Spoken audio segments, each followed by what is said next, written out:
जब हम इस एमसीबी को ऑन करेंगे, इस एमसीबी को ऑन करने के बाद में इस स्टार्टर का जो कंट्रोल वायरिंग है ये ऑन हो जाएगा। नमस्कार दोस्तों, आप सभी का इलेक्ट्रिकल आर के ग्रुप में स्वागत है। आज के इस वीडियो में हम देखेंगे कि 3 फेज स्टार्टर का पावर वायरिंग और उसका कंट्रोल वायरिंग कैसे किया जाता है। तो यहाँ पर मैंने इस स्टार्टर में इसका पावर वायरिंग और इसका कंट्रोल वायरिंग करके रखा है। सबसे पहले हमें पावर वायरिंग करने के लिए स्टार्टर के इनपुट में सप्लाई देना होगा। तो इस स्टार्टर का जो इनपुट टर्मिनल है वो L1 है, L2 है, L3 है। ये 3 टर्मिनल इसका इनपुट टर्मिनल है। तो यहाँ पर मैंने R फेस को और येलो फेस को और ब्लू फेस को, ये तीनों फेस को लाकर जोड़ दिया है। उसके बाद में स्टार्टर के आउटपुट से जो वायर निकलेगा वो मोटर में जाकर कनेक्ट हो जाएगा।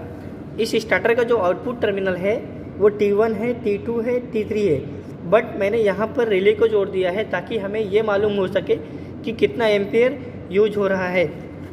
तो यहाँ पर मैंने रिले को जोड़ दिया है। अभी जो इसका आउटपुट टर्मिनल है वो T1, T2, T3, ये रिले के नीचे दिया हुआ है। T1, T2, T3 इसका ये आउटपुट टर्मिनल है। तो ये जो 3 वायर हैं, R फेस, येलो फेस और ब्लू फेस, ये तीनों वायर मोटर में जाकर कनेक्ट हो जाएंगे। उसके बाद में हमें कंट्रोल वायरिंग करने के लिए, किसी भी स्टार्टर का कंट्रोल वायरिंग करने से पहले हमें कॉन्टेक्टर के कॉइल वोल्टेज को पता कर लेने का है। तो यहाँ पर इस कॉन्टेक्टर का जो कॉइल वोल्टेज है ये 220 वोल्टेज है। जब हम इसमें 220 वोल्टेज देंगे तो ये कॉन्टेक्टर ऑन हो जाएगा। यहाँ पर मैंने डबल पोल एमसीबी लिया है ताकि अगर कहीं पर भी कंट्रोल में फॉल्ट आए या फिर शॉर्ट सर्किट आए तो ये एमसीबी ट्रिप हो जाएगा। उसके बाद में यहाँ पर मैंने एक एनसी पुश बटन लिया है और एक एनओ पुश बटन लिया है, जिसे हम स्टॉप पुश बटन और स्टार्ट पुश बटन भी कहते हैं।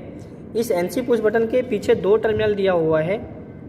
सेम इसी तरह से इस एनओ पुश बटन के पीछे भी 2 टर्मिनल दिया हुआ है।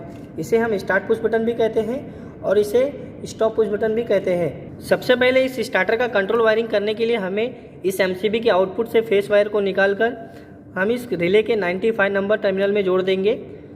फिर इस 96 नंबर टर्मिनल से जो वायर निकलेगा वो एनसी पुश बटन के इनपुट में कनेक्ट हो जाएगा। फिर इस आउटपुट से जो वायर निकलेगा वो एनओ के इनपुट में कनेक्ट हो जाएगा। फिर उसके बाद में इस एनओ पुश बटन के आउटपुट से जो वायर निकलेगा वो इस कॉन्टेक्टर के A2 टर्मिनल में जॉइंट हो जाएगा। इस कॉन्टेक्टर का जो A2 टर्मिनल है वो यहाँ पर है। तो यहाँ पर हम वायर को लाकर जोड़ देंगे। उसके बाद में हमें न्यूट्रल वायर को लेना होगा। इस एमसीबी के आउटपुट से न्यूट्रल वायर को निकालकर हमें इस कॉन्टेक्टर के A1 टर्मिनल में जोड़ देना होगा। तो यहाँ पर इस कॉन्टेक्टर का A1 टर्मिनल यहाँ पर दिया हुआ है, तो हमें न्यूट्रल वायर को A1 टर्मिनल में जोड़ देना होगा। यहाँ पर इस स्टार्टर का जो कंट्रोल वायरिंग है ये कंप्लीट हो गया है। बट जब हम इस स्टार्ट पुश बटन को प्रेस करेंगे तो ये कॉन्टेक्टर होल्ड नहीं होगा। इस कॉन्टेक्टर को होल्ड होने के लिए हमें होल्डिंग पॉइंट के वायर को जोड़ना होगा। तो इस कॉन्टेक्टर को होल्ड होने के लिए हमें इस एनसी पुश बटन के आउटपुट से या फिर इस एनओ पुश बटन के इनपुट से, ये दोनों जगह से कहीं से भी हम एक वायर को जोड़कर इस एनओ टर्मिनल में जोड़ देंगे। तो यहाँ पर मैंने इस एनसी पुश बटन के आउटपुट से एक वायर को निकालकर इस कॉन्टेक्टर के एनओ टर्मिनल में जोड़ दिया है। उसके बाद में इस एनओ के आउटपुट से जो वायर निकलेगा ये कॉन्टेक्टर के A2 टर्मिनल में कनेक्ट हो जाएगा। तो कॉन्टेक्टर का जो A2 टर्मिनल है वो यहाँ पर है। तो इस एनओ टर्मिनल से जो वायर निकलेगा वो कॉन्टेक्टर के A2 टर्मिनल में जॉइंट हो जाएगा। जब हम इस वायर को जोड़ देंगे तो कॉन्टेक्टर हमारा होल्ड होने लगेगा।